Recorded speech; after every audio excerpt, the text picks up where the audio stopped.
Iran's supreme leader says that he will not back down in the face of anti-government protests. Speaking on state television, Ayatollah Ali Khamenei denounced the demonstrators as vandals and saboteurs, and he signaled a potential crackdown on the unrest.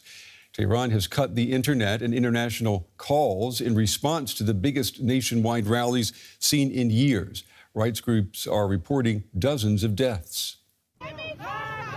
I am not afraid, this woman shouts. I have been dead for 47 years. The images circulating on social media reportedly from a protest in Fathollah-Nejad in western Iran. There, people took to the streets despite the risks, calling for an end of the Islamic Republic, and then later fought against its security forces.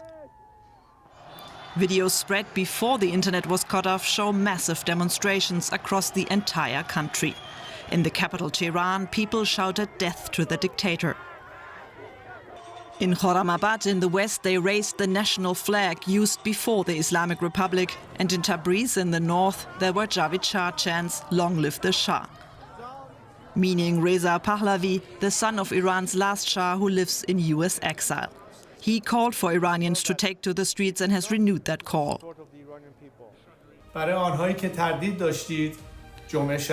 Those of you who were hesitant, join your compatriots on Friday night and make the crowd even larger, so that the regime's repressive power becomes even weaker. I also invite field leaders to try to connect different crowd routes and make them bigger. I know that despite the internet and communication cuts, you will not abandon the streets. Be assured that victory belongs to you. All of this prompted Iran's supreme leader to make an appearance in front of his followers, condemning the nationwide protests and denouncing protesters as troublemakers who are harmful to the country. The Islamic Republic was established with the blood of several 100,000 honorable people, and it will not back down in the face of those who engage in destruction, nor will it tolerate mercenaries serving foreign powers. It's a narrative many fear could potentially pave the way for further violence against protesters. Videos posted on social media right before Iran went offline appear to show clashes between demonstrators and regime forces. There was a lot of tear gas. I mean, people call it tear gas. We don't know what sort of gas it is. It's some form of chemical agent that they're heavily deploying in the streets across the country. I had several reports from several locations inside Iran that people reported the same thing. It is getting more and more violent because the government is realizing that people are not going to back down. With Iran now isolated, Iranians around the world are worried what might be happening inside their country. Well, I'm joined now by Ali Fathollah-Nejad. He's a political scientist and director of the Center for Middle East and Global Order here in Berlin. Ali, it's good to have you back on the program. I'm sure you're aware, U.S. President Trump, he has threatened intervention in Iran if protesters are killed. And I'm wondering, this threat, what does it mean for the regime in Tehran? Is it a deterrent? Is it a provocation? Or is it a pretext for the regime to crack down even further on demonstrators? Good to be back with you. The latter are going to be true regardless of what Trump or anyone else will tell.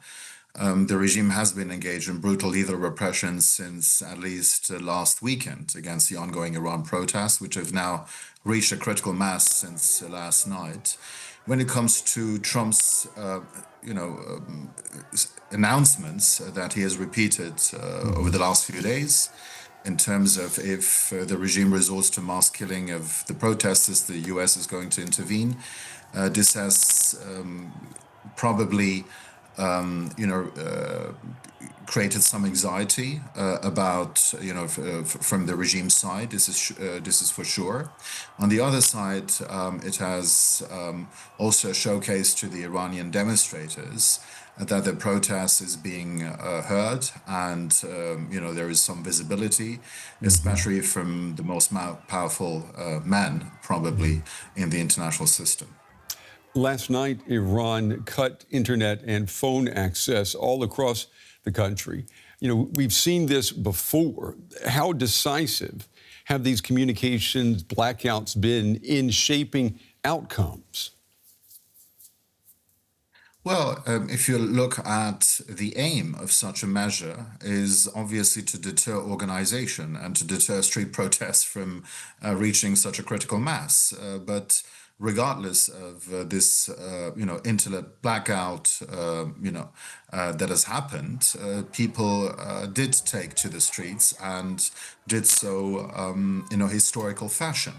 It's quite unprecedented, the kind of images that we've seen last night from several major Iranian cities, but all over the country. The masses are quite huge, and every one of them has been well aware that he or she is going to risk her life. But this has now reached a critical mass. It seems that the famous war of fear has fallen.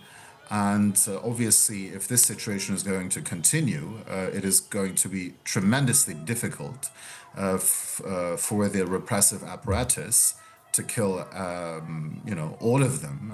Certainly, they're engaged in massacres, and probably also something that we're going to hear, not now, but probably in the near future. But obviously, this tactic has not worked. I'm going to ask you about Reza Pahlavi, the son of the former Shah of Iran. We've seen some expression of support from him for these protests. He's appealed to the U.S. president to intervene directly. Does he have a role to play in events in Iran?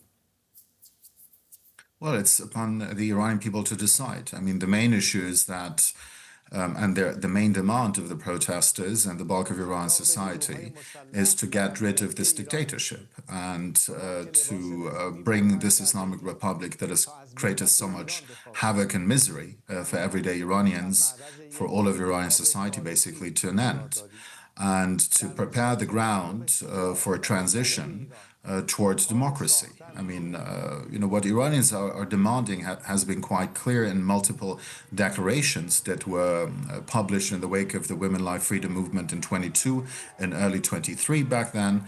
And what the bulk of Iranians want is a secular democracy and more social and social justice. And whether Reza Pahlavi is going to go back to Iran, I have no idea about. But what is sure is that he is, relatively speaking, quite popular, not only in parts of the diaspora, but also inside of Iran. But the Iranian issue is much larger than the figure of Pahlavi. Ali Fathollah-Nejad, we appreciate your time and your insights tonight. Ali, thank you. Thank you.